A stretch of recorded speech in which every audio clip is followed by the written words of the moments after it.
Hello and welcome to Rising Stars. I'm Vikram Oza, and at a time that you increasingly speak about gender parity at the workplace, the incidence of women who give up jobs for various reasons is definitely much higher than it is for men. But there's always a U-turn you can take, get back into the workforce. As cumbersome as it may seem, there are startups that are making it easier. Neha Bagaria's Jobs for Her is one of them. She is founder and CEO of this startup that started off in Bangalore, I understand, in 2015. So welcome to Rising Stars, Neha. Great to have you on the show. Thank you, Vikram. It's good to be here. Yeah. So 2.5 years, this venture right now. And from what I'm understanding, you're helping women get them full-time jobs, also part-time jobs, all kinds of jobs that are out there. But this after they would have taken a sabbatical. So tell me about the toughest part of setting up this business. The toughest part about setting up this business was that I was one of those women. So I had taken a break for 3.5 years in my own career. So when I encountered all the challenges that women face in getting back, I realized that we can't afford to lose out on this qualified, experienced, capable talent pool. So when I decided to start this up, my biggest problem was, and I pretty much asked every advisor I met, was that is it possible for me to launch a venture when my priority are my children?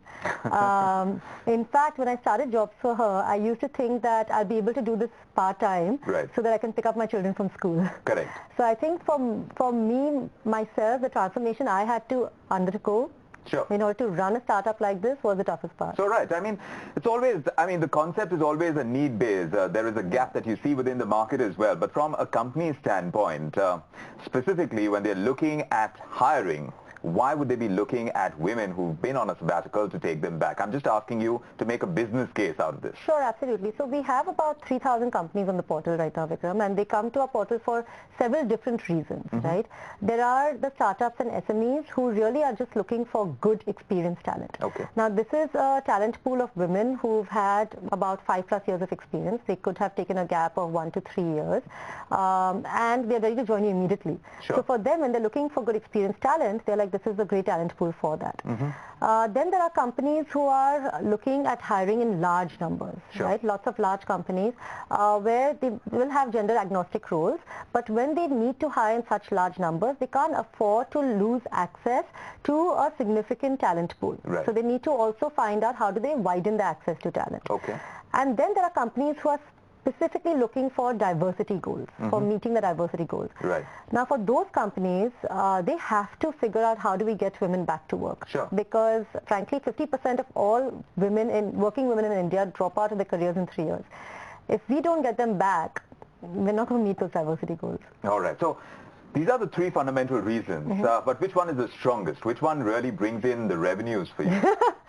Well, right now, so our revenue history is relatively short. We started charging companies a year ago, and you started with a freemium model. When we started in 2015, we started with a free model. I see. Where we said that, hey, companies, as long as you want to hire women, just come on our portal and hire them.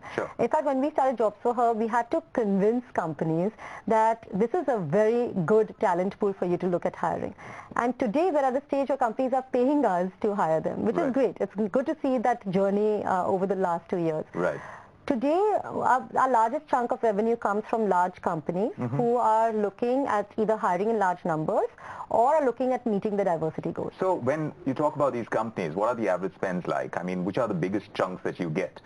Because, that's what is going to, the volumes are going to really drive the business for you, isn't it? Sure. Well, in our case, actually, it's more the scale of promotion that they're looking for. So we have several marketing channels. We have our Jobs for Her portal, which gets about 1.5 lakhs monthly visitors. We have our social media reach. So we use Facebook, LinkedIn, Google+, Twitter, WhatsApp, YouTube, which has about 25 to 35 lakh monthly reach. And then we have a lot of offline channels as well, like we have a very strong ambassador network of 300+ women across India who are goodwill agents and work with the local communities. They come to us, so depending on the scale of promotion they're looking for, we tap the different marketing channels. And for that, the campaign could run for, say, a month, 2 months. and it could cost them anywhere between 50,000 to 2 lakh rupees. Right, right. So any particular sectors that are really working out better than others? And geographies perhaps as well? If you really look, the largest recruiters in India today is the IT industry. Right.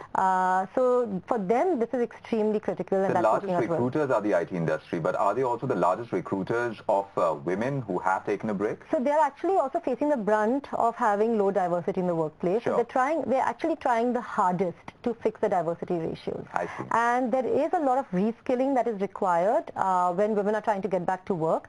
And a lot of these large companies are working with us that how do you help women bridge that gap so that they can transition into the new age IT functions. Right. In fact, many of them believe that, frankly, IT is changing so much, so rapidly, Correct. that even if they get someone who's doing that particular skill right now, that person will have to change. Yes. So it's better So for them to find a candidate who can adapt. Yes, absolutely. Yes. So you've got to stay on the ball so very closely. But look at the kind of direction your business is taking right now. From what you started off, and it's not been too long, but to be able to make a strong enough business case, a profitable model of business right now, how far away are we from that, considering that there are HR consultants out there, and given a brief, they will do exactly what you're doing as well. Yeah. Yes, their cost may be a little higher compared to what you bring to the table, but they do exist. Right. So to break into that, because what you're servicing is a very small niche as far as requirement is concerned. Right. So how do you make a business of this nature profitable? So HR consultants, first of all, are extremely cost prohibitive, right? I mean, they will charge you a minimum of 8.33% for any successful hire, and it can go up to 15%. And frankly, many of the large companies we're working with, they pay double referral fees to HR consultants if they can get a woman on board. If you compare just cost-wise, I mean, our costing will turn out to be much larger because we also have a marketplace model. So you get the economies of scale. If a company hires 20 women, 30 women, 50 women from a month-long drive, our prices to them still stay the same. Which would be around how much, average? So say an average would be about 1 lakh. Right. Now, if you see the profitability part of it, I mean, right now we're at an investment stage. And you've bootstrapped all along. Yes, absolutely. So, I mean, you haven't even opened yourself up to funding. Why is that? Well, I'm a finance student, so I know that you go for funding when the timing is right. And so we made a deliberate decision that at this stage of the startup, we will bootstrap it. Funding will really be a means to an end. Right. So when when the investment in this business will exceed the amount that I'm willing to risk, okay, that's when I will look for funding. And I will also look for funding more as a strategic decision than a purely financial one. How far are we from that? Well, I think the day we go global is when I will look out for external funding. And how far away is that? Well, in startup world, things that you think are 5 years away might be sooner than that. So it's very difficult to say. Right, right. So you're playing it as it comes, and obviously there must be a strategy, which you're not divulging too much of, but these are early days, and we wish you great luck. Thank you. There is the niche, but there is a demand as well. Like you're saying, diversity needs are kind of growing, and globally, companies are realizing the need for gender parity within the workforce, and that really reflects on the balance sheets as well, because unless that happens, they're not going to see the merits of being able to so get them on board. there are actually a lot of studies. In fact, McKinsey's carried out a huge number of studies on this issue, and they've exhibited that companies that have stronger diversity, they have better bottom line. Yes. It actually affects the bottom line and not CSR or PR. Well, we need to see much more of that in the future over here as well, and perhaps this is the start. So good luck. Thanks for joining us on Rising Stars. Thank you very much. That's Neha Vagadia, our Rising Star today, and of course there will be many more entrepreneurs in the future, but for the moment, from me, Vikram Oza, and the entire team, bye-bye.